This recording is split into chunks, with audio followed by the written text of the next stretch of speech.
Now, Jethro, tell us exactly what happened with Miss Drysdale. Well, I come around the side of the house, and I see this here lady fighting with a furry-looking varmint. Turned out it was Miss Drysdale. No, Uncle Jed, it was a fox. Lady was Miss Drysdale. Oh, yeah. So I grabs up the shotgun, and I says, step aside, lady, and I'll shoot it. Well, instead of that, she whipped around and throwed that thing in the air. Well, I shot it on the fly, with both barrels. Blew my wife's fox fur to shreds. No wonder she fainted dead away. I caught her just in time. The chauffeur had to help me get her into the car. She was out like a light. She was stewed to the gills. You said it took 2 men to get her back in the car. You know, Jethro, could be that there fox was Miss Drysdale's pet. Why in tarnation would she want a sneaky old fox for a pet? 'Cause them kind of people are liable to do anything. What kind of people? Ask your pa. Well, I reckon I can't protect you from the ugly side of life forever. You see, Miss Drysdale is what city folks calls what was her husband called it, Granny? Hypochondriac. Yeah, that means she drinks a little. Well, let's be thankful for one thing, Mr. Drysdale. What's that?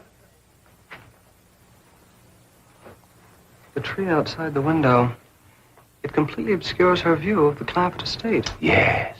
And if that tree should ever lose its leaves and she gets one look at those hillbillies... It shall not happen. The Clampetts have agreed to accompany me to Palm Springs. Fine, fine. Now, you keep them there until I get Margaret back to Boston. Can do and will do. Maybe it's for the best that you know about that poor woman next door, Ellie. Now you can pitch in and help us get her cured. Yep. I'll need you to help find the makings from a sobering up mash. That's what I'll give her first. But Miss Jane said she was taking us to Palm Springs. Folks don't run off and leave the neighbors when he's in trouble. What are you going to need for your sobering up mash, Granny? Well, most of the stuff I got. But it takes cocoon root, wretchweed, sourdough, skunk oil, chimney soot, spider webs, horsebeard, snake wart, pepper leaves, chicken gizzards, stump water, coal oil, slippery elm ooze, and turpentine, and a few more things that's secret. Oh, and the biggest toad you can find. Granny, you use a live toad? That's just for testing. I give it a swaller to see how far it jumps. Last time Granny used a sobering up mash, set a new record. Clean over the top of Alverny Bradshaw's clothesline. That's tall jumping for a toad. Oh, this wasn't no toad. This was Alverny's husband, Homer. It was him Granny was sobering up. Well, Ellie, if you're going out in the brush hunting stuff for Granny, you'd best put on some old clothes. Okay, Pop. Well, let's get it going.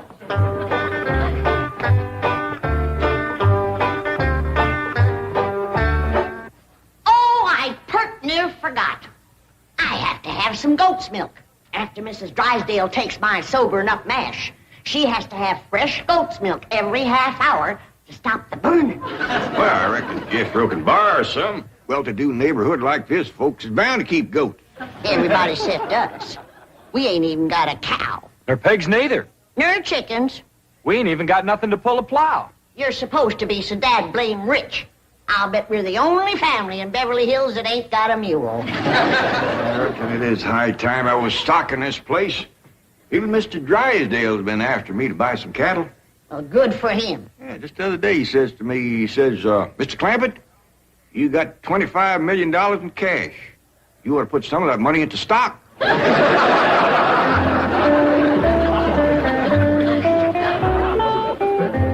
Well, we better get busy now if we're gonna find... There goes that music again. Jethro, did you ever find out where that's coming from? No, sir, I didn't. Every time I went to looking for it, somebody always come to the door. This time I'm gonna find it for sure. Yeah, good hunting. Me and Granny will be figuring out what stock to buy.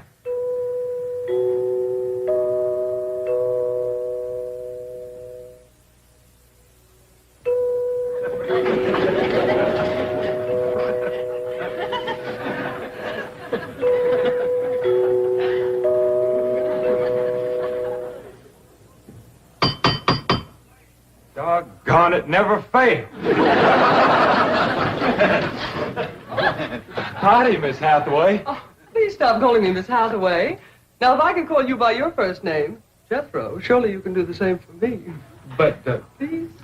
well, howdy, Miss Jethro. How about calling me Jane? I like that better. Well, are we all set to leave for Palm Springs? No, ma'am. Uncle Jed and me's going to town and buy some stock. Stock? Yes, ma'am. Mr. Drysdale, he told Uncle Jed he had ought to put some of his money into stock. He dictated a memo on that. But you needn't waste time driving into town. You can order your stock by telephone. Now, here are Mr. Drysdale's recommendations.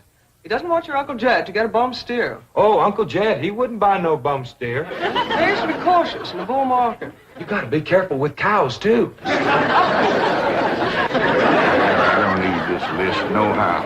Me and Granny's already figured out what we want. That's right. A pair of goats, 3 pigs, 4 cows, a bull, a mule, and a dozen chickens. Reckon we get all that on the truck? Don't have to. Miss Hathaway says just call on the telephone and they bring them out. Oh, now, ain't that nice? Hello? Jed, I watched that banker feller. You have to stick your finger in them holes and spin her a while. All right.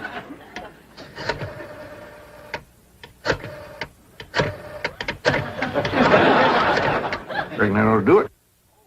Operator, Oh, howdy, ma'am. This here is Jed Clampett. I'd like to buy some stock. what number do you wish? Number? Oh, a couple of goats, 3 pigs, 4 cows, a bull, a mule, and a dozen chickens. I'll give you information. Well, thank you, ma'am. I appreciate all the information you can give me. It's the first time I ever bought stock on the telephone. Perhaps I'd better connect you with the supervisor. 2 heads is better than 1. Supervisor speaking. May I help you? Well, thank you, ma'am. This here is Jed Clampett. I'd like to buy some stock. Do you know the number you wish to reach? Well, that's more or less up to the animals. But the number I want to start with is a couple of goats, 3 pigs, 4 cows, a bull, a mule, and a dozen chickens. This sure is a dandy pin, Jethro. As soon as Ellie gets back from the Drysdale, she can milk this here goat.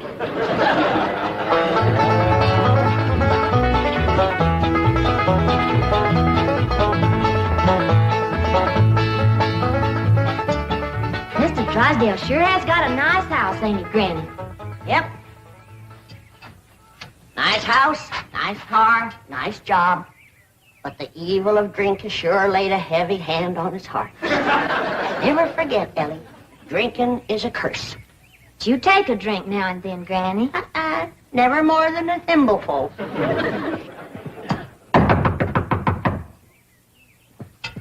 Oh, Ellie, you might have to hold Mrs. Drysdale while I spoon my sobering up mash down her. I'll throw a double scissors and an arm lock on her. Just so you don't cut off her wind if she can't breathe. Howdy. We've come to see Miss Drysdale. I'm sorry, madam, but Mrs. Drysdale cannot be disturbed. Are you her kin? I'm a butler. Oh, that must have been her maiden name. You were taking care of her, are you? I am a butler, madam. Well, I'm glad to see that her family ain't ashamed to help her. Whom shall I say called? Well, this here's Granny, and I'm Ellie Mae. Pa and Jethro would have come too, but they're busy with the cattle. Very good. Hold on now. We've come to see Miss Drysdale. Mrs. Drysdale is indisposed, madam. She is not receiving. Oh, still sleeping it off, huh? Well, when she comes to, you just spoon half of this down her and then stand back. Yeah, she'll commence to doing some tall jumping. Don't bite you. We'll be back later with the goat's milk. Want me to stay and help you do for Miss Drysdale? We are managing, thank you. Are you doing the washing and the cleaning and the cooking for her? Certainly not. Oh, just letting it pile up on her, huh? I am a butler. Oh, Want me to haul him out of there, Ranny, and wrestle him down? kin folks have certain rights. Family comes first. He sure is proud of that family name, ain't he? Yeah. You hear him talk, the butlers don't get wet when it rains. Did you say something, dear? Well, speak up, dear. Can I get you something? Come in. I beg your pardon, sir. The butler said some people from a ranch brought this for Madame. From a ranch? Well, he said they mentioned cattle. They call themselves Granny and Ellie Mae. The Clampetts, they haven't gone to Palm Springs. Yes, sir. Get him in through that gate. That's the way. Suey, Pig, Pig. Ah! Get in there. Get in there, Pig. Get in, Pig. Come on. Pig. That's the way. Suey. No, surely not. Marie, tell me I'm hearing things. You're hearing things, sir. Cows, chickens, pigs, goats. No.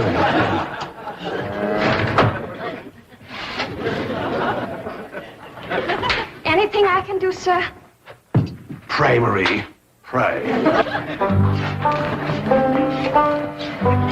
Yes, sir, Mr. Drysdale. I finally took your advice and put some of my money into stock. How's that goat milk, Ellie? Just fine, Pa.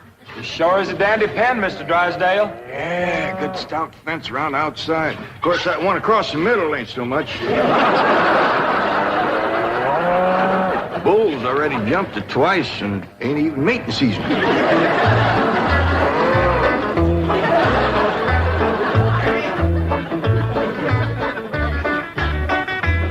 Got ourselves some mighty fine-looking stock. Of course, they need a little fattening up. Mr. Drysdale happy to see him? Granny, he was so happy he couldn't talk. He just kind of hung on a fence and made little gurgling noises in his throat. Well, that poor man has some joy coming to him. I'm glad to be able to help him to forget his trouble for a spell. Here's the goat's milk, Granny. Oh, good, Ellie. Now, you run that right over to Mrs. Drysdale. That sobering up mash smarts considerable unless you follow it up with fresh goat's milk. Ellie, Mr. Drysdale ever find his tongue? Yeah, Pa. Whilst I was milking the goat, I heard him kind of mumbling like he was giving thanks. He says, "Oh, what have I done to deserve this?" Lord love him. Ain't that pitiful? Oh, hurry, child, now hurry.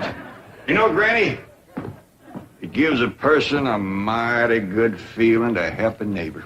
You betcha. And he needs us, because his wife's kin ain't no help.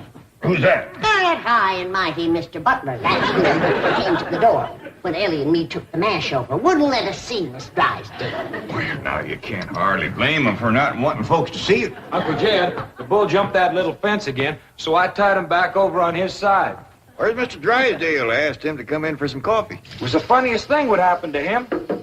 You know how he was hanging on the fence of the stock pen? Kind of gurgling and mumbling happy-like? Yeah. Well, all of a sudden, he points up towards his house and says, "My wife, that's her window."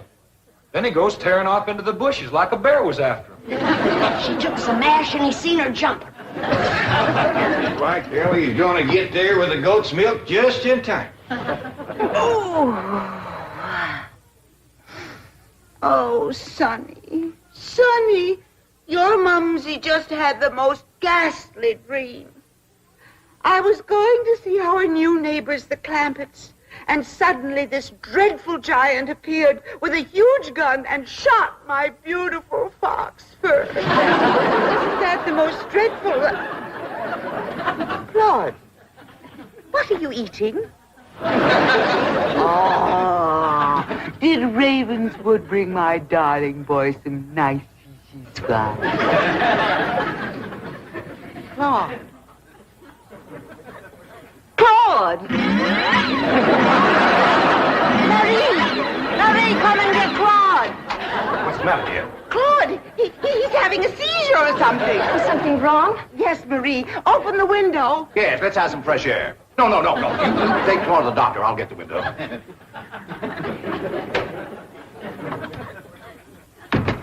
Well, darling, how do you feel? Dreadful. My nerves are shattered. Open the window, dear. Well, it might not be good for you, Margaret. Oh, don't be silly, Milburn. I need oxygen. Besides, I adore the fragrance of that jasmine that grows on the fence of that tennis court next door. Now, open the window. All right, dear, but first I have a surprise. Surprise? Don't move. I'll be right back. Granny, that there butler fellow wouldn't let me through that door again. And he wouldn't take this milk, neither. Why not? He said he wouldn't touch nothing more from us without it was sterilized. What's sterilized? Oh, we had that in school once. That means soaked in alcohol. Alcohol? Appears to me like Mr. Drysdale's got 2 drinkers on his hands. Mrs. Drysdale must be in terrible shape. Fighting mean. Scratching and clawing people and everything. How do you know? I heard her yelling and screaming clean from upstairs. She says, Marie, Marie, come and get clawed. Sure enough, pretty soon, this poor girl come a-running down yelling. Take me to the doctor. I got clawed. Family or no family, that woman needs help, and by thunder, she's gonna get it. Surprise! Surprise! Milburn, have you taken leave of your senses? You know I'm much too nervous to watch television. But, darling, the doctors in Boston said your nerves were just fine. Those Boston doctors. They had the audacity to tell me that I was perfectly healthy. I said, I'm not paying you all that money to tell me I'm healthy. Milburn, I do not want to watch television. Well, you don't have to watch it, dear. Just listen. There's an exciting Western on. Weston, Milburn, shut that off and open the window. I will. Oh, there we are. Milburn, are you going to open the window or am I? I am, dear.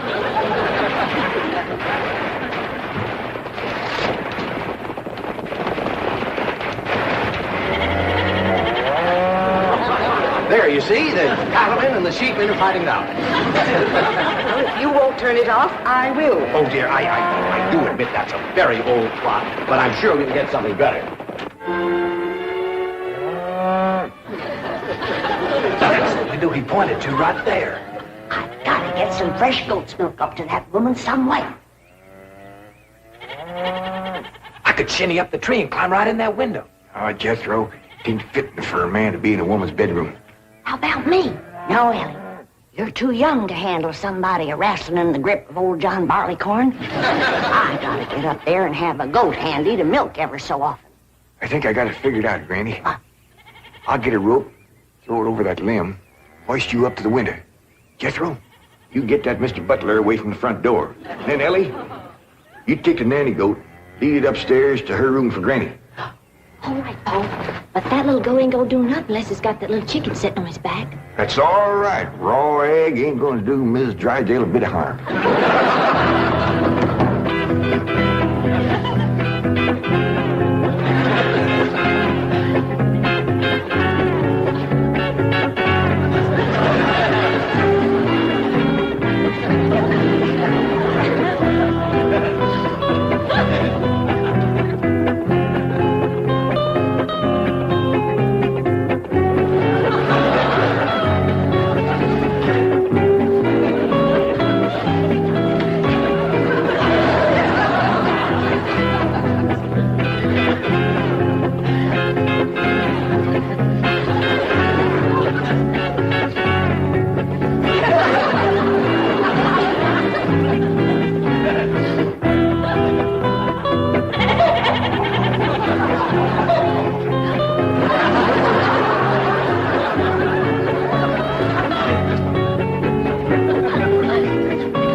Margaret, what are you doing? Packing.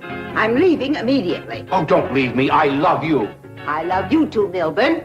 Why don't you come to Boston with me? You haven't seen Sonny for a long time. I don't understand. Why have you suddenly decided to go back to Boston? To see those doctors. Let them dare to tell me now I don't have a nervous condition. I'm even having hallucinations. It's wonderful. Hallucinations?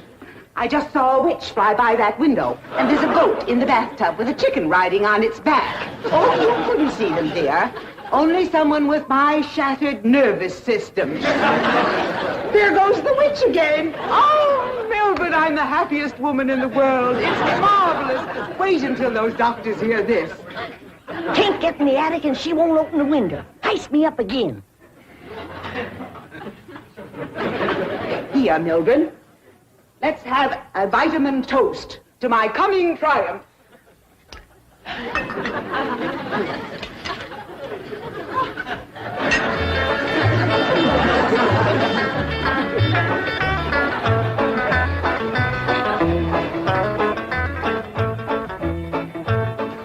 late, Jed. What do you mean, Granny? We didn't get to her in time. Now she's got her husband on the stuff.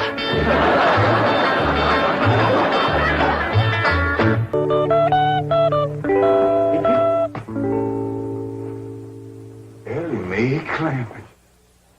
Why, you the prettiest thing I ain't never in all my born days. How'd an old mountain goat like me ever get a young'un like you? You're a queen. That's what you are in that shiny dress standing there. You're a queen. Feel it, Paul. It's slicker than a toad's belly. I'll be if it ain't. What kind of dress they call that? This is what you call a ball gown. A ball gown. Well, you's even catching on to what they named. Well, Miss Hathaway, she pinned a piece of paper onto every dress she got me, telling what it was for. You better tote along the shotgun, keep fellas away. Oh, I know, Paul. That's what I'm going out for, to meet some fellas. Hallelujah. You know, you're going to find out something I've been saying is the truth. You don't have to dress up in boys' clothes to have fun with boys. I'm going to keep my promise, Paul.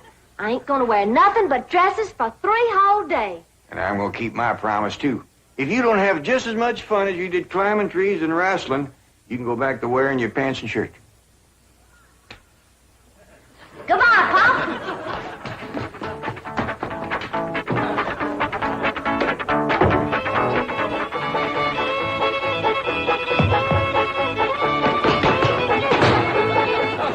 What you doing? Killing ants? Hey, this place ain't got no ants. I'll tell you something else it ain't got. That's me.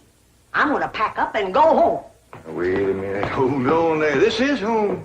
Not to me it ain't. And for my part, they can give Beverly Hills back to the Indians. Or whoever else was fool enough to come here in the first place. Come on, let's go in here and sit down and we'll talk this whole thing over.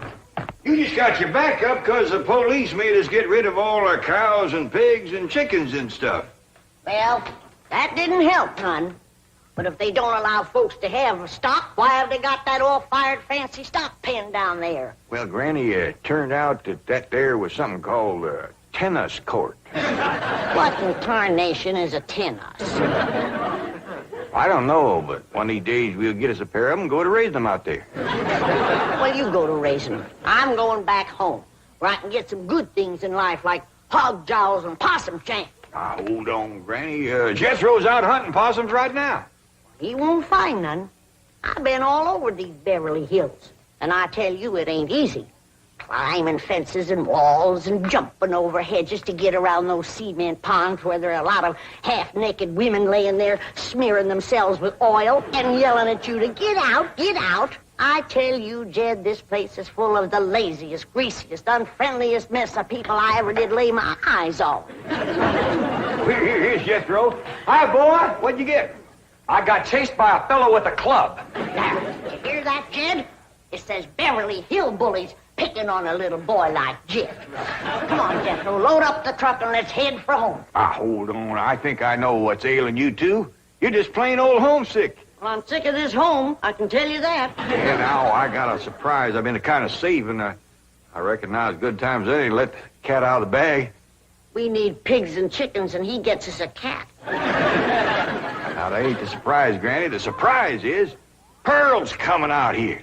Ma's coming out here? Yeah, and she's bringing your sister Jethrine. Hot diggity dog. Yeah, I wrote her a letter. I said, Pearl, I says, why don't you come out here and bring Jethrine? We got lots of room and plenty to eat, and we sure is a hanker to see you. Oh, boy. I gotta get us some possum now, because if there's one thing Ma and Jethrine likes, it's grits and possum shanks. You don't look particular cheered up, Granny. Jed, you might fool that boy with a story like that, but not me. What do you mean? Since when can you write letters? Granny, now wait a minute. Wait a minute. Granny, I didn't write that letter by hand. Held the pencil betwixt your toes, did you? No, I wrote it by a new way. The banker's secretary showed me. It's called dictation. What's dictation? Oh, it's wonderful, Granny. You just talk and she writes it down. She sure must write fast. Yeah, and with a bad hand, too. She got a bad hand? This one, she calls it her shorthand. I don't care how many letters you dictate, Jed. Pearl ain't a-coming out here. Leastwise, not right now. Well, sure she is, Granny. She's looking to find a husband for Jethrine. I'll tell you who Pearl is looking to get a husband for her. Pearl. And I think she's got her cap set for that oil man that bought your swamp. Mr. Brewster? Why, he lives clean over to Tulsa. Yeah, but pumping oil brings him over to your place. And I'll bet you pigs to polecats that when he shows up, Pearl ain't fur behind.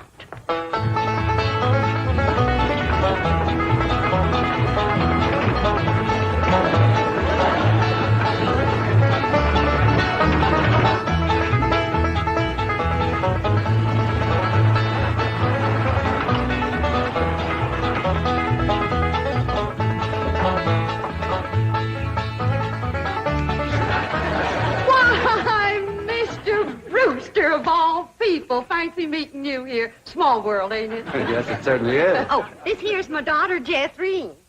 This is Mr. Brewster, dear. I'm pleased to meet you, young lady. Hi. May I give you a hand, Mrs. Bodine? Oh, thank you. Stay in the buggy, dear. Careful now.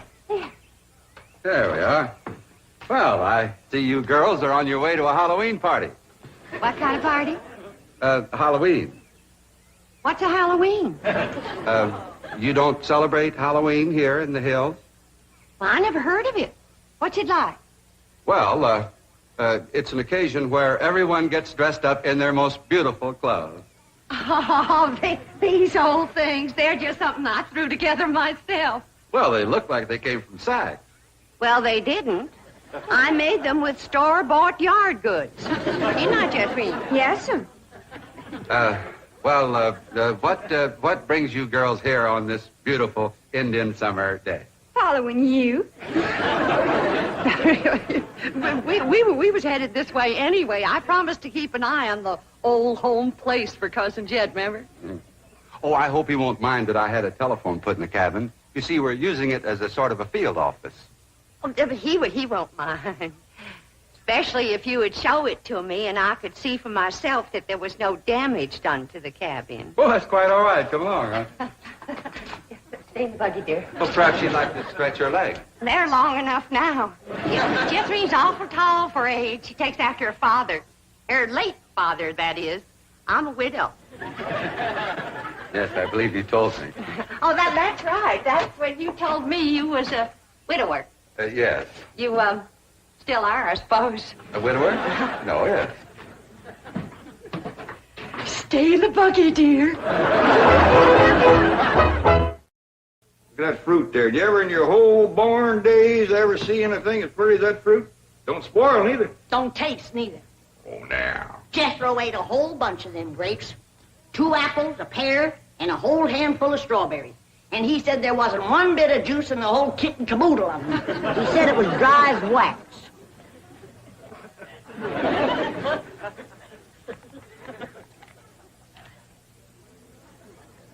This is mighty dry and gummy. Maybe you ain't supposed to eat this fruit. That's the trouble with this miserable place. You ain't supposed to do nothing. You ain't supposed to have cows or pigs or chickens. You ain't supposed to fire up the still and make a little moonshine whiskey. Answer me. What can you do in this Beverly Hills? Well, you can do lots of things, Granny. Things you couldn't do back home. Name one. Well, you can call up your friends on the telephone. No, you can't. Why not? 'Cause we ain't got no friends, that's why not. There ain't been one neighbor come a-calling on us since we moved in here. Oh, so that's what's ailing you. Nobody's been coming to call. Well, now you got to remember what Pearl said. This here is Beverly Hills where the movie stars live. What's that got to do with it? What's that got to do with being friendly? Nothing. I just thought it might sidetrack you. Well, it didn't. Movie stars are people just like us, ain't they? Yes, it's prettier. Wouldn't it be worth waiting for if one of these days they come a knock on the door and we go to answer it, we open up the door and standing there would be Mary Pickford. Mary Pickford? Yeah, with the golden curls hanging down her back and her pretty little rosebud mouth saying friendly things like, howdy there, I'm Mary Pickford. What would you say to that? I'd say, who's Mary Pickford? That's right. Granny, she's a America's sweetheart. You know that movie house where Pearl plays piano on Saturday nights? I heard of it.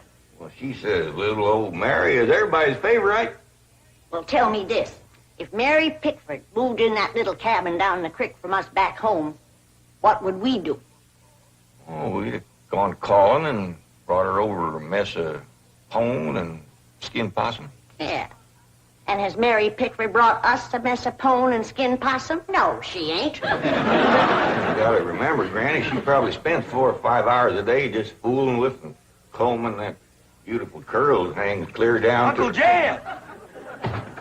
Well, hello, Jethro. What'd you get this time? I got arrested. Yeah. Policeman, he took my gun away. He said they don't allow hunting in Beverly Hills. That doesn't. Then he pointed to old Duke here. He said that dog had his rabies shot. And I said, no, sir, that dog ain't had nothing shot. I'm careful with a gun. What'd he say? He said, oh, wise guy, huh? So he put Duke and me in his police car. But we jumped out and run. Oh, is Ma and Jethreen here yet? No, when they ain't a-coming. Now, if you want to see your ma and your sis, you pack up that truck, and you and me will skedaddle back home where folks is friendly. Now, Granny. Oh, God, if she ain't the muliest little woman. Granny, now, just a minute. Now, Granny, will you just let me say one thing? Well, you be quick, because I got a long trip ahead of me. Granny, I know it ain't been easy for you out here. New things is always vexing, especially at your age. But I'm bound and determined to keep this family together. And if you go back to the hills, we's all going with you. I'm asking you, please, to stay. Not for my sake, but for Ellie Mae. Granny, what this place has done for her is a plain miracle. Why, that wild Injun has become a grand lady. I wish you could have seen her go out that door looking like a queen in a picture book. I tell you, I just wanted to sit down and bawl, the way you done when I married her ma. Now, she's just... She's out there now. Now, just wait, Granny. Wait till you see. In here, Ellie Mae. Huh? You sure was right. Oh, Huggin, you don't have to wear boys' clothes to have fun with boys. May, you promised me you wouldn't wrestle. I ain't been wrestling. Then what have you been doing in your ball gown? Doing what I'm supposed to do, playing ball. Oh, I made 2 touchdowns and kicked 3 field goals. This is the phone I was telling you about. It's called a field telephone. Now, with this, I can communicate directly with the men working at the drilling site.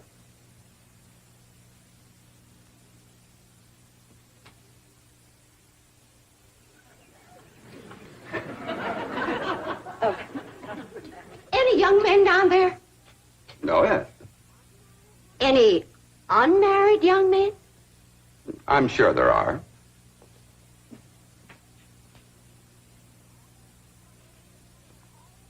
Any tall, unmarried young men? Well, they're probably all sizes. Yeah. Suppose it gets pretty lonesome working down there. Well, it's very likely this is rather an isolated area. Any specially tall, specially lonesome, unmarried young ones? I don't think I can call any by name, no. Uh-huh.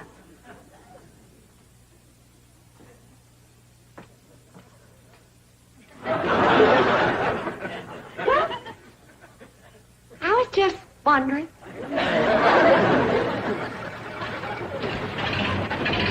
Excuse me, ma'am. Could you tell me where the oil drillers are working today? Well, now. What have we here? Rebecca of Sunnybrook Farm. And pretty, too. Ooh-wee. I bet you're an armful of mama. I mean it, honey. I like big girls. You just do things to me. You carry me away. All right. Hey, what's going on here?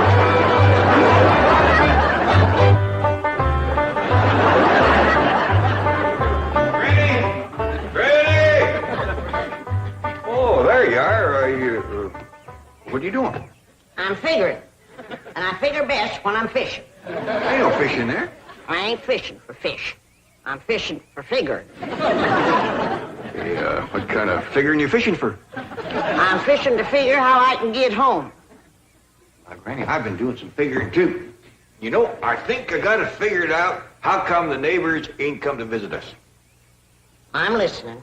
Well, the way I got it figured, out here in Beverly Hills, instead of them coming to see us, we go to see them. How come? I don't know how come. That's just the way I got it figured. Mighty convenient figuring. Granny, it wouldn't do no harm and to give it a try. A lot of things is different out here. Well, I'll fish on it for a spell. Well, let's see now. Which neighbor shall we call on first? Mr. Drysdale's off in Boston with his missus, so let's go this way. If you ask me, let's go back that way. Now, Granny, you promised. Come on, everybody, let's go. You reckon they'll give us a mess of pone or something, Pa? Or maybe some salted down possum. Probably so lie on us.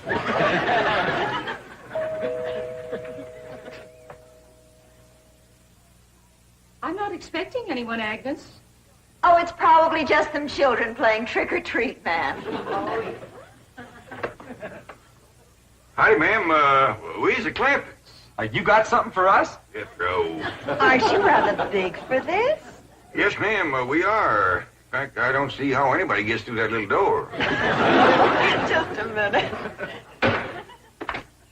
Come in. Come in and set a spell, as you folks say up in the hill. Well, thank you. We got a lot of calls to make. This here is Granny. Howdy.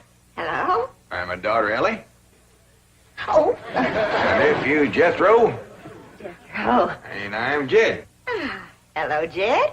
I'm Agnes. Just call me Aggie. Mighty nice place you got here, Aggie. Oh, shucks, 'tain't nothing but a heap of bricks, but we call it home. Well, sure is nice to meet up with you. Oh, now wait just a minute. I got something for you. Wait a second. Here you go, Granny, and Ellie, that's you, and Jethro, you and Jeff. There. Yeah, thank you. That's mighty neighborly of you. And you must come and see us sometime. Yeah, we'll go hunting together. Hey, Aggie, you like to play football? Love it. Well, there's a whole bunch of fellas that plays in the pasture down the way a piece. And they'd like it just fine if I could bring some more girls along. Now, don't forget. Please, can we go out now? Not yet, children. Not till it gets dark.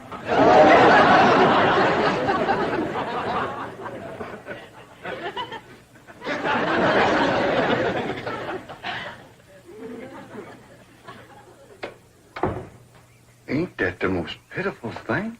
Heart-rendering. Just heart-rendering. Nice-looking woman.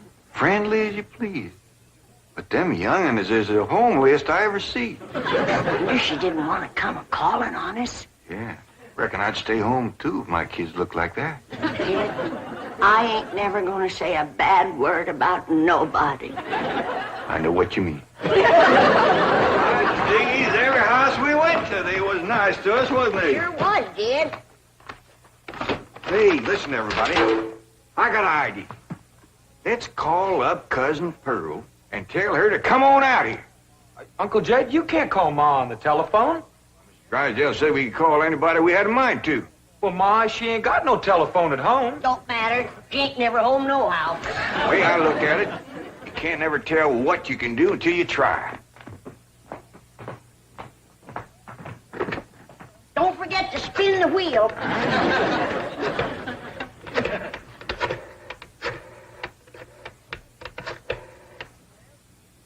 Howdy, ma'am. I want to talk to Pearl Bodine back in Oxford. That's right, operator. J.D. Clampett in Beverly Hills. Jed's sure gonna be surprised to hear me talking at him on this thing. Oh, they're ready to make the connection. Hello? Dad, that you, Dad? You betcha it is. Hello, Pearl, you old rascal. What you doing down there? Huh, there ain't Pearl. This here's Ellie. Jethro talk in a minute, but first I want to say something.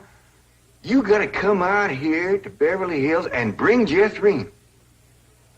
If she can't get a husband out here, there ain't no hope. You ain't never seen so many homely young'uns in all your born days. Bake a cherry pie, Billy boy, Billy boy. Can she bake a cherry pie? Charmin' Billy.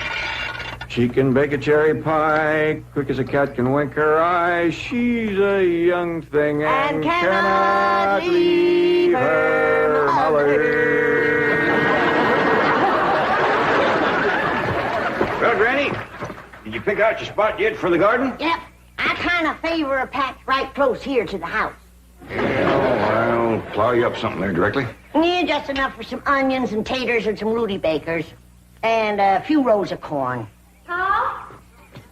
Morning, Granny. Paul, can I help you with the plowing and the spading? Well, Ellie, I'd rather you put on one of them pretty dresses that Miss Hathaway got you. But, Paul, I can plow better in these clothes. Plowing. You know, Ellie, I'd like you to wear one of them dresses kind of regular. Wouldn't you, Granny? You're mighty fetching in a dress, Ellie. Prettier than a tub of fresh churned butter. Paul, if I go to wearing them dresses, Jethro will make fun of me. I reckon he hadn't better. Now, you run along and put on something with skirts. All right, but he hadn't better make fun. He won't, he won't. You know, speaking of Jethro, I think he's got himself a sweetheart. The banker's secretary? That's right. They was out together last night. What'd they do? Well, I don't rightly know for sure, but it was something to do with bowls. All you do with bowls is eat. Yeah, I reckon that's what it was then. She said she was going to take him bowling. You know, Jed, I kind of like that Miss Hathaway. Yeah, I think she kind of likes us, too. Cousin Ellie, you're a city girl now. Do you You think... see there, Paul? I told you this would happen if I took to wearing these dresses. You call me that again, and I'll turn you every way but loose. This ain't nothing but city gal. Ellie, me, Clampett! Get up from there or you're going across my knee. And Jethro, you're going across mine. What did I do that was so all-fired bad? In that dress, she looks just like a city gal. You dare him! I reckon we better go out there and see she don't hurt him.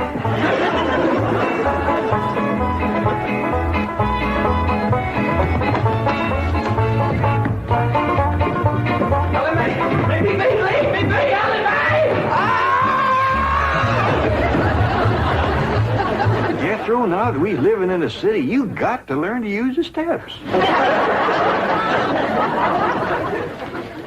You'll be happy to know that I'm making splendid progress with Ellie Mae.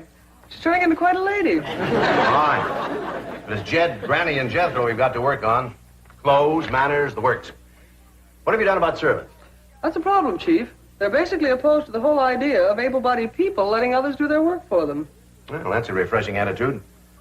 But we've got to get a skeleton staff in there somehow. A combination butler and valet with Jed and Jethro, who help them assemble a wardrobe, teach them how to... Ravenswood. Your butler? Oh, he's never been my butler. Came with my wife like an overweight dowry. Been in her family for years. And with Margaret in Boston, I can certainly spare him, plus her upstairs girl, Marie. I doubt if you can sell Mr. Clampett on the idea of servants. Get him on the phone. I'll make him think he's doing me a favor by taking him off my hands for a while. Right, Chief? She hadn't ought to throw me down on my head like that. What if I'd have been carrying a frog in my hat? You ain't supposed to be wearing your hat in the house. Well, Granny, where's a fella going to carry a frog? They jump out of your pockets. Hello? Oh, howdy there, Mr. Drysdale. Glad to have you back from Boston. Your missus come with you? Oh, that's too bad. Well, the reason I called Mr. Clampett is I have a butler. Well, he really belongs to my wife's family, but he's been with us ever since we were married. And I was wondering if you'd let him come and stay with you for a while. You mean board with us? Well, I guess you could call it that. Who's going to board with us? Just a minute. Some kin of Miss Drysdale named Butler. Oh, why we be just... That's that no good fat rascal that wouldn't let Ellie and me in to help Miss Drysdale when she was sobering out. Hello? Granny was talking at me, but she's done now. Oh, no, she ain't. Just a minute. Granny, let me hear the men out, and then we can talk it over. Yes, sir, Mr. Drysdale. I'm a listening now. Well, in addition to Ravenswood, he's the butler, You can also have my wife's upstairs girl, Marie. Margaret may be away for some time, and I have absolutely no use for him. Well, I sure would like to oblige. Me and Granny will talk it over, and I'll call you. Oh, thank you. You'll be doing me a great favor. I was glad to help out when I can. Thank you again, Mr. Clampett, and goodbye.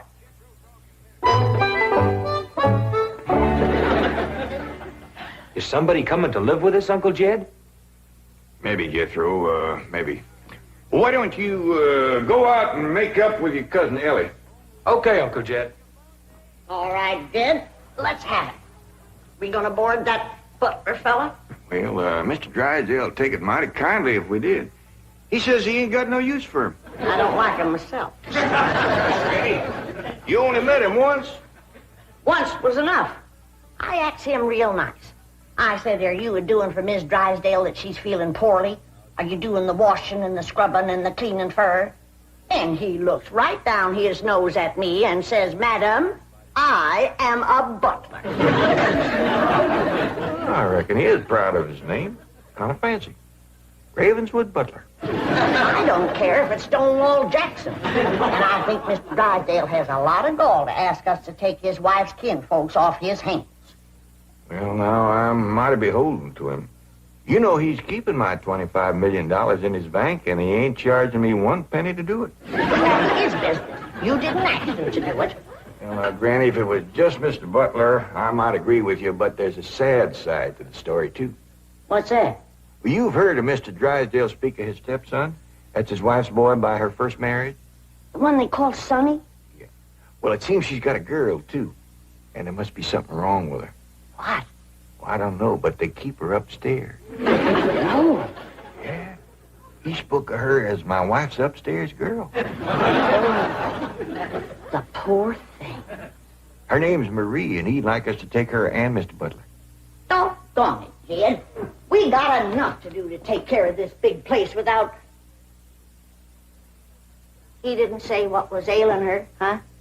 Well, no, but if you ask me, they ain't eating right over there. No.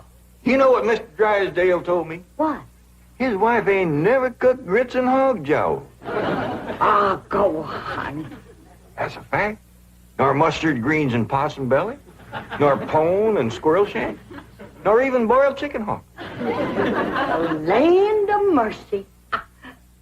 You can't hardly blame Mr. Butler for getting a mite cranky. Man don't eat right, he gets that way. Well, Jed, I reckon it won't do no harm to take him in for a spell. Granny, for such a little woman, you got an awful big heart. Well, I feel sorry for the poor girl. But the first time that fancy pants Mr. Butler looks down his nose at me, I'm gonna chuck him in the cement pond.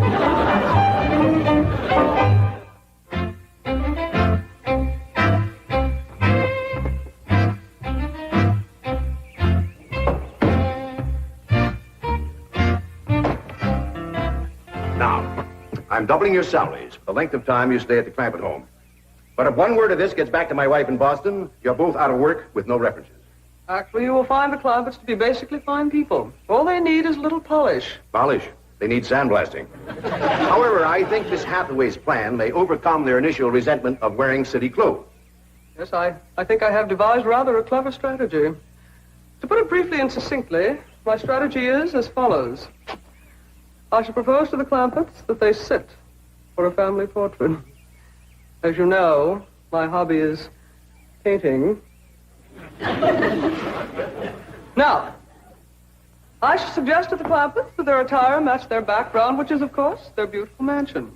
They will no doubt see the logic of my didactic approach, accede to my wishes, don suitable raiment, and, once they have seen themselves thus attired, take... We're in. Let's go. We forgot to dust the stair rail. I'll do it, Granny.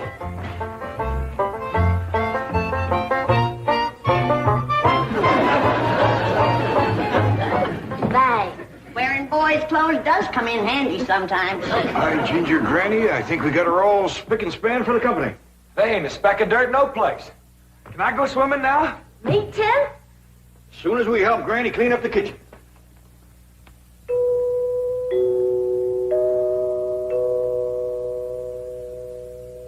There goes that music again? Sure is pretty. You ever find out where that comes from? Know 'em, Granny. Every single time I commence to looking for it, somebody comes to the door. Nobody to the door now? There will be. You'll see.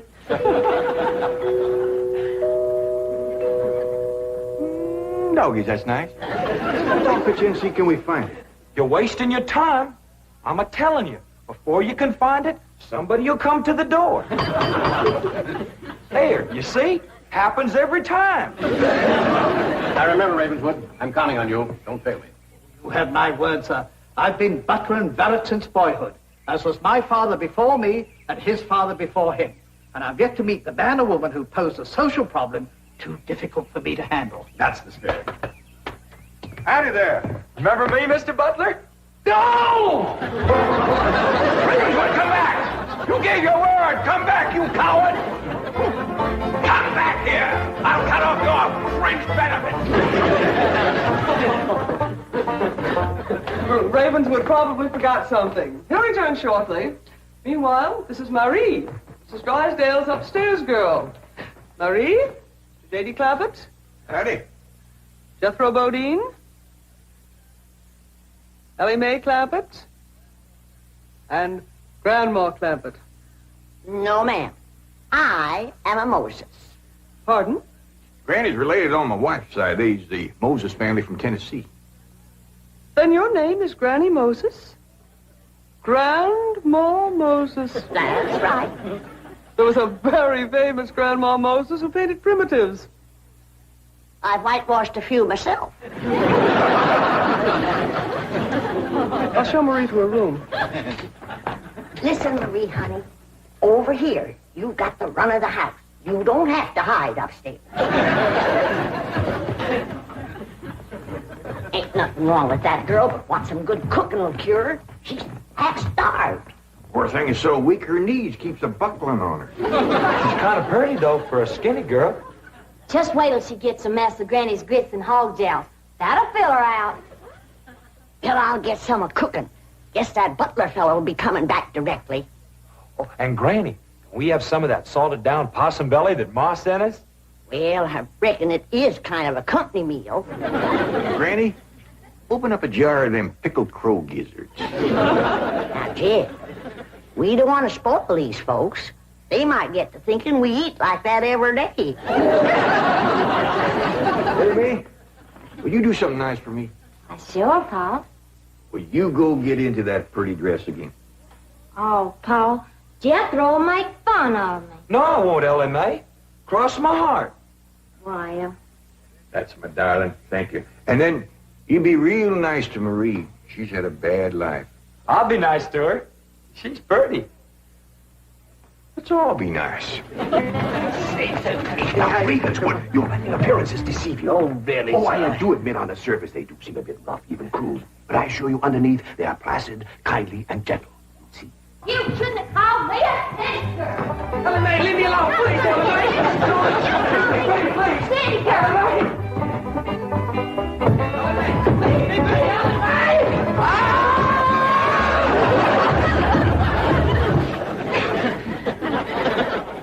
Mr. Butler, don't never say anything nice to that girl. She'll kill you. Come back here. Coward! Come back! You promised! Jan, Ellie throwed me down on my head again. If she don't stop that, I'm gonna get a headache. Stop riling her, Jethro. But golly, all I said was she's pretty. That ain't no call to bust a fella's head. Pardon. Oh, howdy, Marie. Hi, Marie. Are you hungry, darling? No, madame. I'm whooping up something here that'll just set your mouth to watering. Put some strength in your limbs, too. Tell her what it is, Granny. A great big mess of grits and hog jowls. And salted down possum belly. Oh, pickled crow gizzards. How you like that? Don't tell me that child ain't hungry. Why, she's ready to drop in her tracks. Set her at the table and I'll dish up a mess. No, please. I only came in to bring you a message from Miss Hathaway. She's preparing to paint a family portrait, and she wishes to know if you all will sit for her. May I tell her that you will sit for her? Well, yeah, I reckon we'll do that. Merci.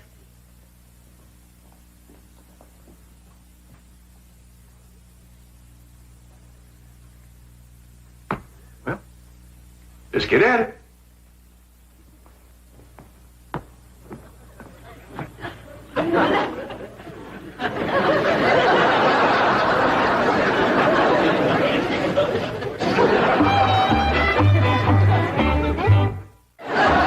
Reckon it's all right to talk while we're sitting? Yeah, I reckon. I found out something about Marie. What? She's scared of Mr. Butler. How'd you know? I asked her to go swimming with me, and she says he wouldn't allow it. What business is it of his? That's what I says. And she says he's a butler, and I'm just an upstairs girl. I got to do whatever he says. We'll see about this. Dingies, let's hit Mr. Drysdale, find him, and give him a whooping. I'll catch him, Granny. Ellie, you go put a dress on like you promised. Uncle Jed, I'm going swimming. If I see him, I'll fetch him in. Don't go jumping in with your clothes on again. Well, I won't, Uncle Jed. Miss Hathaway, she gave me a present last night. She says it's something special for her to go swimming in. What'd she give you? Oh, pair of trunks. You go swimming in the cement pond. Boy, it's too big to go swimming in a trunk. Ed, In a pair of them. I got a feeling that Mr. Butler feller is going to be trouble. Yeah, we can handle him. Well, I still say that I think Mr. Drysdale has a lot of nerve to ask us to board his wife's relations. Maybe he's just fed up. Man can get awful tired of having his wife's kin underfoot all the time.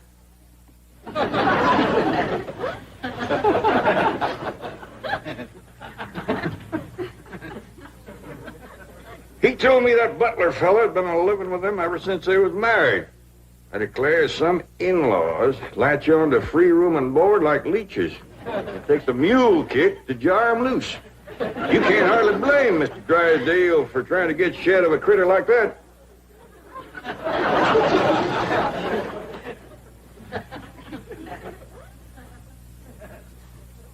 Is that the way you feel? You bet it is. I'll see how fast I can get packed. I'll get out from underfoot just as quick as I can. No, Jen. I know when I'm not wanted. It don't take no mule kick to get shed of me. Darnation, Granny, well, I wasn't talking about you. We couldn't get along without you. No, Jen. I'm just a burdensome old woman. No good to nobody. Why don't you throw me down the well? Go ahead, pick me up, carry me out to the well, and throw me in. Stop talking like that. Uncle Jed! Uncle Jed! I caught him. Mr. Drysdale, he gave out, but I caught this fat little rascal. Put him there. You gonna whip me, Granny? No, Jethro. I'm going to get thrown down the well. Why don't you throw us both down the well together? We're just no good leeches, both. Mr. Butler, I'm sorry Jethro got it mighty rough with you. He don't mean no harm. He's just an overgrown boy. Now, it's almighty pleasure to have you come and stay with us, and as long as you behave yourself, won't be no trouble. Oh, I'm Jed Clampett. Sir. Sure, Granny? I reckon you and Jethro done met. Yeah. Sir. Oh, and this here is my daughter, Ellie Mae. Enchantée, mademoiselle. Vous êtes très belle, très charmant, très ravissant. Don't you dare use them kind of words to a lady. What do you say, Granny? I ain't sure, but it sounded dirty. If your daughter was pretty and charming, oh, you're so different from all the others. You're like a beautiful city girl. He had not have said that. Oh, Marie, Oui, Miss Jane. didn't you say the Clampetts had agreed to sit for their portrait? Oui. They said they would do it. What is this? I believe it to be self-preservation, madam. No!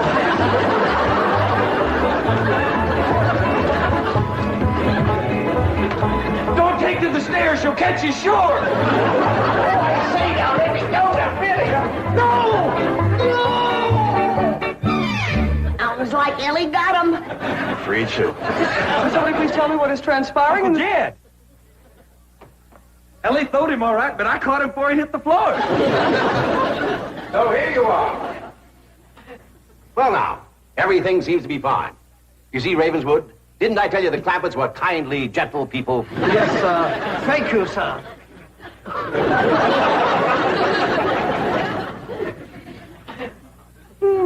We're gonna have to feed up both of them, Granny. His knees is buckling, too. Folks said, Jed, move away from there. Said, California's the place you ought to be, so the lady got the truck in Beverly Hills, that is, Swimming Pools, movie stars.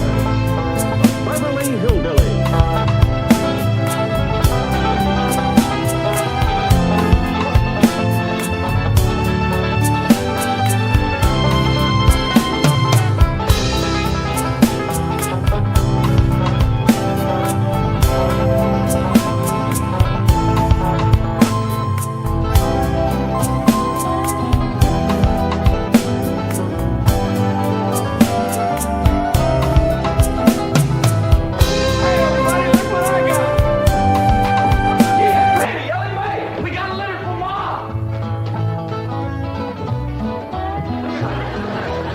What's Jethro yelling about?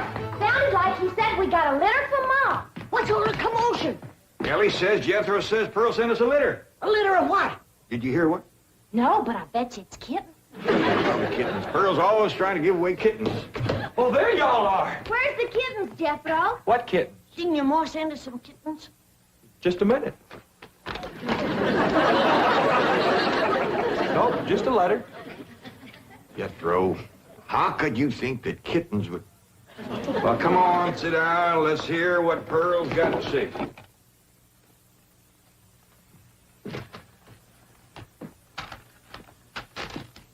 Dear son and kinfolk, I take pen in hand to say we are all fine back here. How are you all out there? Just fine, Pearl. That's right. Jethro, I hope you are making good marks in school out there. Ma thinks I'm going to school. Are you in the 5th grade like you would be here? Doggies, Jethro, I clean forgot about putting you in school. We're going to have to get you started today. Can I go too? Well, now, I think Miss Hathaway's got plans to put you in some girls' school. Can I go too? Jethro, I just said it was a girls' school. That's why I want to go. I like girls. I don't. Let's get finished with the letter. After that, we'll take care of school. Your sister, Jethrine, had a narrow escape. A city dude tried to take advantage of her. What does that mean, Paul? That's, well, Granny will explain that to you later. Tell us more about the city dude, Jethro. His name is Jasper Heath. Jasper Heath. That's a funny name. Oh, there's a dot in there. His name is Jasper. He wears patent leather shoes and spats on them. Don't sound too neat, does he? He seen your sister at the cabin when I went there to keep an eye on it for Cousin Jed. I know what Pearl went there to keep an eye on. Mr. Brewster. Well, now, Granny, Pearl's a widow woman. She got a right to look. I ain't knocking it. I got my eyes open myself. At first, I thought the city dude worked for Mr. Brewster, so I drove back out to the cabin to give him a piece of my mind. I could put a bug in that Mr. Brewster's ear. Look out for feathers. Feathers? The more Pearl has her eye on a man, the more feathers she sticks in her hat. That's right. 3 and 8 came in flowing 2,000 barrels a day. And it looks like the news strike's going to be even better. There's no doubt about it. This is one of the richest pools we've ever hit. Yep, everything from here is good news.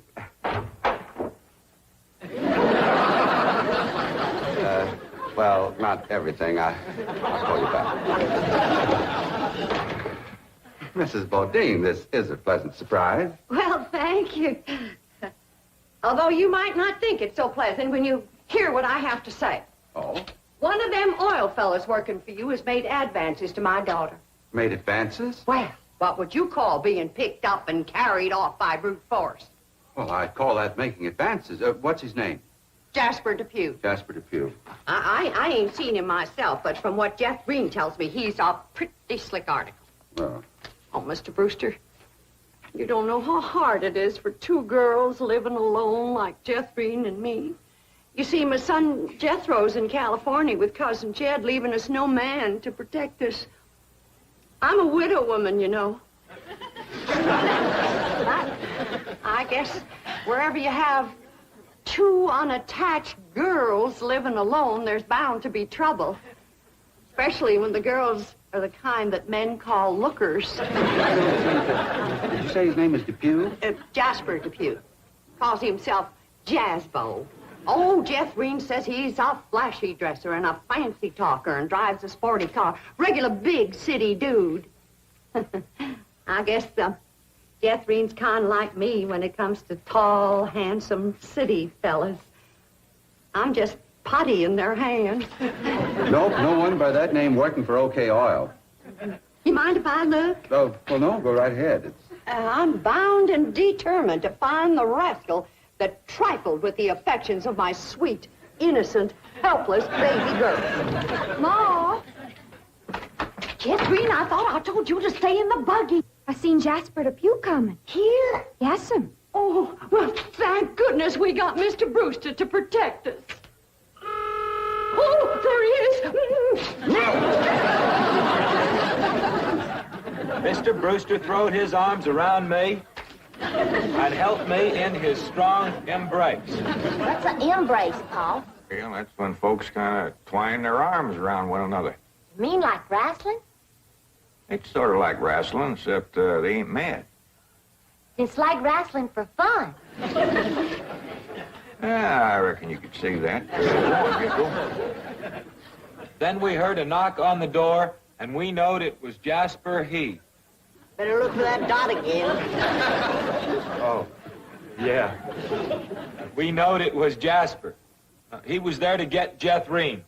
Her beauty had set his heart to burning with flaming desire. What's flaming desire, Paul? Well, Granny will explain that to you later. Well, I'll try. You're sure counting a heap on my memory.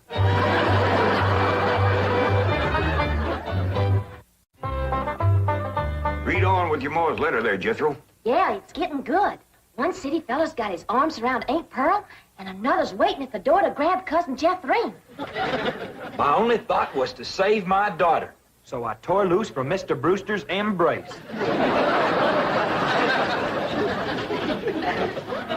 I saw Jethrine heading for the door, so I quick throwed myself betwixt my child and danger. Sweet innocent Jethrine, not knowing better, let that rascal in. He went right to sweet-talking in a voice smoother than fresh churned butter. Hello again, you great, big, beautiful lump of sugar. I brought you something all the way from Eureka Springs. Genuine orchids growed in a hothouse. And this lovely young girl must be your sister. I'm her ma. No. Yeah. Well, for Jethrine's beautiful mother, a little gift of genuine French imported perfume all the way from Paris, France. Oh, well, you hadn't ordered. Oh, my goodness. Genuine Paris, France perfume. Look at that French writing on there. That says, "Ah, d'amour." That means, oh, love. Ain't he a sport, Ma? Mr. Jethrine has got herself a steady fella now. He says he is going to ask for her hand someday. I hope he will take the rest of her, too. Ha ha. Give my love to all and be a good boy. I am going out now to mail this letter and get some more feathers for my hat. As ever, your loving mother. Sure nice to hear from Ma. They're nice here. Jethro, you and me's got to go right out and find a school and get you to going. Granny, you pack up a nice lunch for Jethro to tote along. How about a big mess of poke greens and chitlins with some pone and a big pot of sorghum to dip it in? Fine. Oh, Granny, it don't have to be that fancy. Some of the other boys here in Beverly Hills might not have it so good. They're going to complain it to their folks. Let them complain. It ain't going to hurt none to raise their standard a little. I'll get the truck up to Jed. Paul, please let me go with Jethro. I can help him fight if the big kids in the 5th grade goes to picking on him. I know for sure that Miss Hathaway has got other plans for your schooling. But with Jethro gone, I won't have nobody to play with. Oh, yes, he will. I just remembered something. Mr. Drysdale's stepson is coming home for Thanksgiving. And he's going to be living right next door. And you can play with him. Mr. Drysdale gave me some pictures of him. Here's the pictures of Sonny. That's what they call him, Sonny. He's been going to a lot of schools, and he ought to know some real good games to play. Ain't he something? Yeah, but what? School, all right. Millicent, Schuyler, and Potts. I reckon them 3 is the teachers. 3 teachers? Must be awful big school. I'll say. Well, let's go in there and get you started. There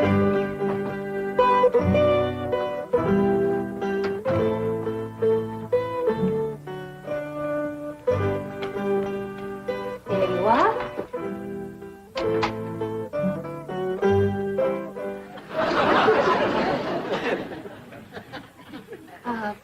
May I help you? Well, reckon maybe you can. Diana, someone has parked a most disreputable-looking vehicle outside my window.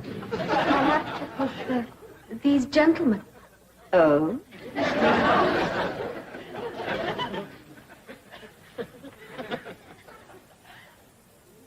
Yes?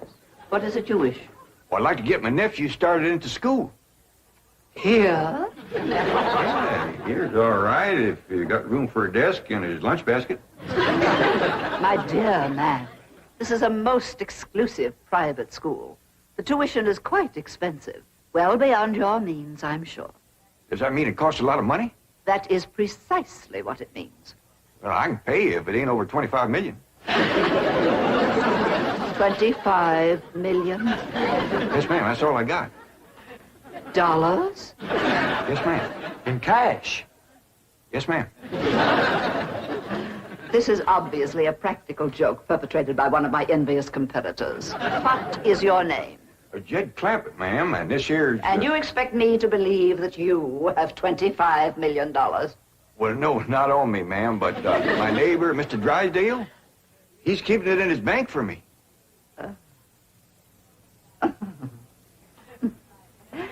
Get me Melbourne Drysdale at the Commerce Bank. You see, it just so happens that Mr. Drysdale holds the mortgage on this school, so we are very well acquainted. Hello. I'd like to speak to you. Now, if you wish to admit that this is a hoax and be on your way, we will forget the entire incident.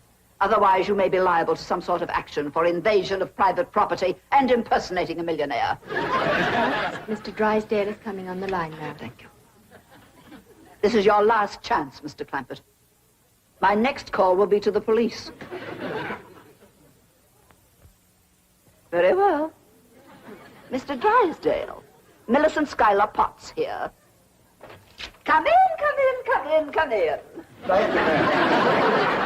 Diana, tea for these gentlemen. Croppett? Oh, no, ma'am, Clampett. Diana, use the Spode tea set. Well, sit down, sit down, sit down, sit down. Just the 2 of us. Ellie Mae and Granny didn't come. Yes, well, do make yourselves comfortable. Mr. Drysdale's exact words to me were, oh, never mind his exact words. Apparently he values your friendship greatly, and Mr. Drysdale is a very important mortgage. Man. But now then, shall we talk about your youngster who's entering our 5th grade? What is his name? Jethro Bodine. Bodine? Jethro. No, ma'am. Jethro Bodine. We always put the last name first. Now, male, of course. Yes, ma'am. Just got a letter this morning. Date of birth? December the 4th. Year? No, ma'am. Back home. We only been here a few weeks. Perhaps you should answer the questions for our vital statistics. Now, we need to know the complete birth date, which in turn gives us the exact age. Now, we have December 4th, and judging from the fact that your nephew is entering the 5th grade, I would surmise that the year is 51 or 52. Am I correct? Oh, Jethro ain't near that old. And in the 5th grade? Why, that's wonderful. Well, perhaps we have a budding genius on our hands. Archie! How poor. Oh, Diana, I'd like you to bring me one of our boys' uniforms to show these gentlemen. A 5th grade size. No, on second thought, you'd better make it 3rd grade. He's younger than average. We require that all of our students wear identical uniforms. It makes for less friction that way. Otherwise, the boys of millionaires are apt to be taunted by the really rich. I bet you Jethro will look right good in a uniform. He can't wait to be a soldier. Yes, many a young lad is like that. However, our uniforms do not reflect any militaristic design. No, rather, we strive for something gay, attractive, and smart. Ah, there you are. Charming, isn't it? Now, you take this home and have Jethro wear it when he comes to school in the morning.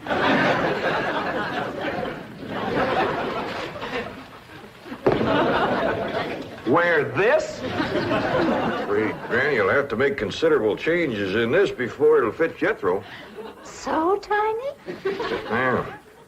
And in the 5th grade? Why, the boy must be a genius. Well, you may be very sure that we will bring him out. Where is this? He'll bust out. Now then, how do you gentlemen like your tea?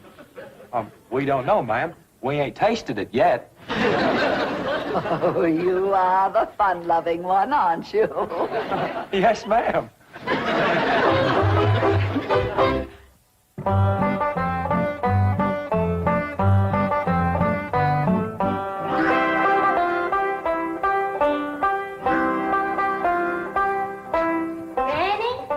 Jethro's school clothes. You want me to help let him out? Oh, well, thank you, Ellie, but let's see what has to be done. Maybe they fit him already. That's supposed to be a hat? I reckon so. What's that? Well, Jethro said it stands for POTS. Pots? That's the school he's going to. Pot school. Hell, he'll be learning a good trade. If there's something folks always needs, it's pots.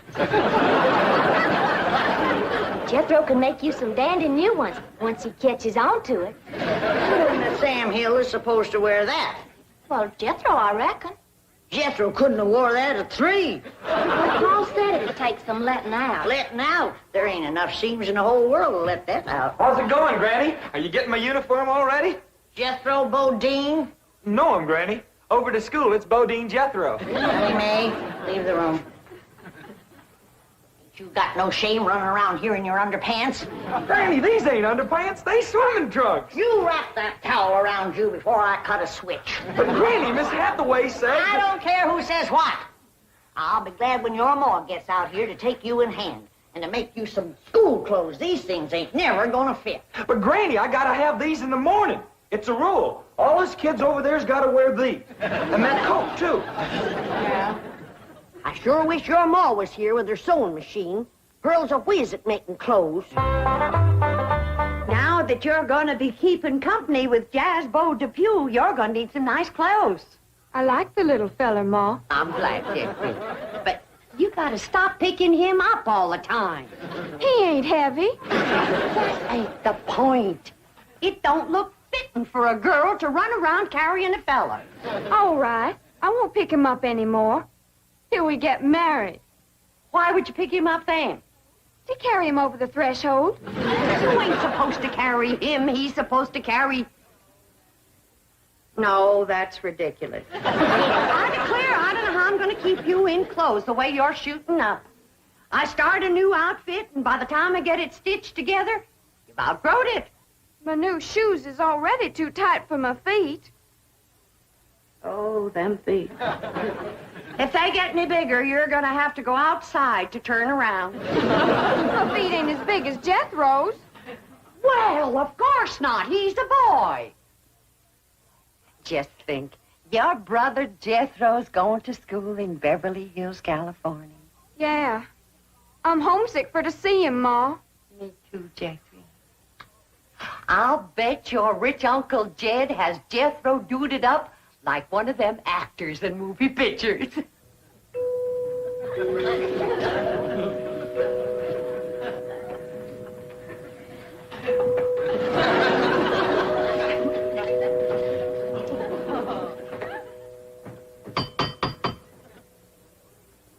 if Jethro ain't right. Every time that music plays, somebody comes to the door. Good morning. Surprise, surprise. Good morning, Miss Potts. I decided to come by and drive our diminutive genius to school myself. What? Your nephew, Jethro. Oh, yes, ma'am. Jethro! Come on down here. You got to ride to school. Well, that's mighty nice of you, ma'am. Oh, tut. I'm going to give the boy my personal special attention. I feel that when one... Well, howdy there, Miss Potts. You come to take me to school? You betcha she is. Now, I want you to be a good boy, make good marks so your ma will be proud of you. This is your nephew? Yes, ma'am. You met him yesterday, remember? Of course, he does look a mite different in his uniform. Granny had a time getting it to fit, but she done it. You are in the 5th grade? Oh, yes, ma'am. Just finished 3 years in the 4th. But I can't. It's impossible. Oh, that ain't nothing. He got through the 1st grade in only 2 years. Under no circumstances can I allow this. Well, say, here comes Mr. Drysdale. I reckon he's coming to see Jethro off to school.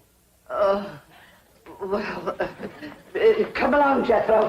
Get the tape off. This is the way we go to school. This is the way we go to school. Here's Jethro's lunch. Oh, Jethro, you forgot your lunch. Now, Jethro, you share your good